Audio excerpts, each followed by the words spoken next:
Lights, camera, action! Nikki hit me up earlier today. She showed me she got like 11,000 steps by like 11 this morning. Like, I gotta catch up. I'm also trying to practice vlogging, like with the big joint in public again. What's up, YouTube? Subscribe to my channel. So when I was back in Memphis, I got a comment on one of my videos from Cheryl. Shout out to Cheryl.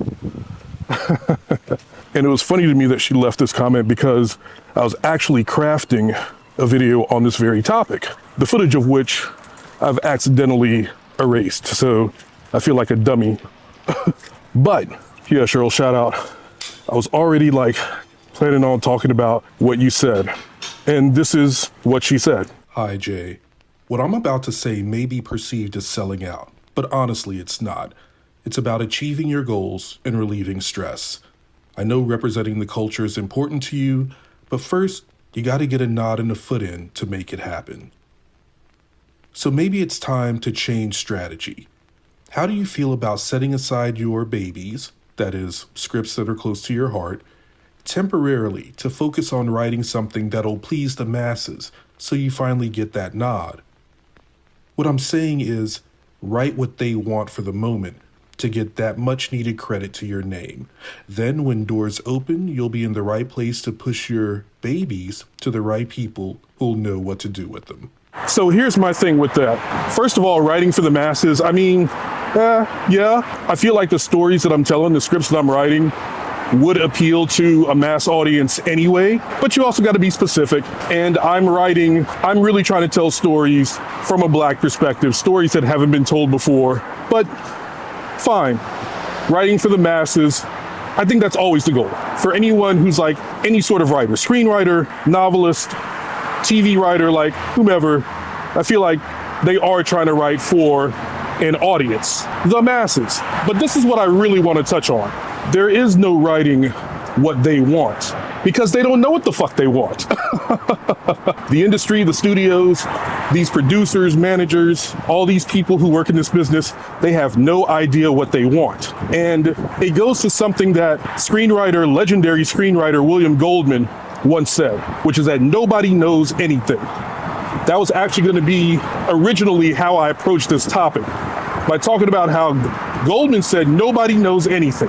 It's like his most famous quote from his book Adventures in the Screen Trade. And like, if you don't know who Bill Goldman is, like, he's, again, legendary screenwriter. Like, he wrote Butch Cassidy and the Sundance Kid, The Princess Bride, All the President's Men, Oscar-winning screenwriter, legendary, like I said. So nobody knows anything. And so that's why it doesn't make sense to try to write what the industry wants, because they don't know.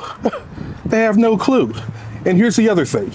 The danger in trying to write something that has already proven, to write something similar to what's proven to be a hit, that's a fool's errand, right? For example, let me give you an example. My favorite film of the year and the best film of the year, which is Sinners. Nobody knew that Sinners was going to be such a cultural, critical success, box office juggernaut.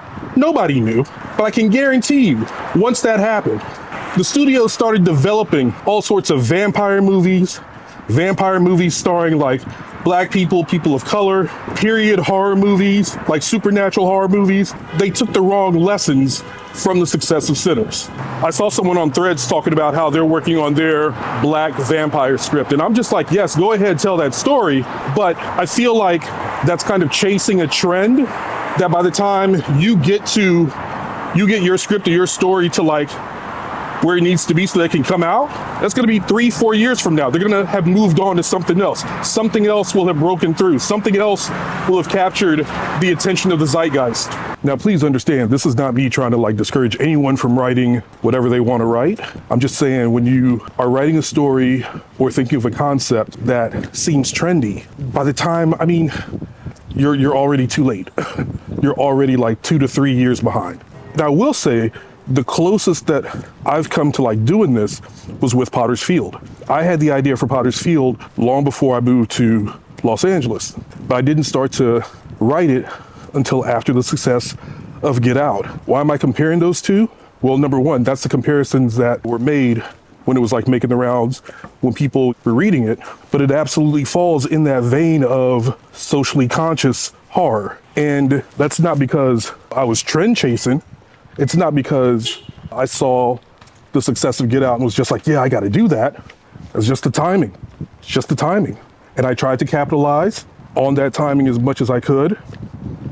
It took me a little bit, it took me not as far as I'd like, but hey, chasing trends, trying to write what they want, they don't know what they want, and trying to do that is just, like I said, a fool's errand. So you may as well just write the story, write the script that you want to write, because I feel like that's how you're going to get noticed. That's how you're going to stand out, by doing something that's not trendy, by taking them by surprise.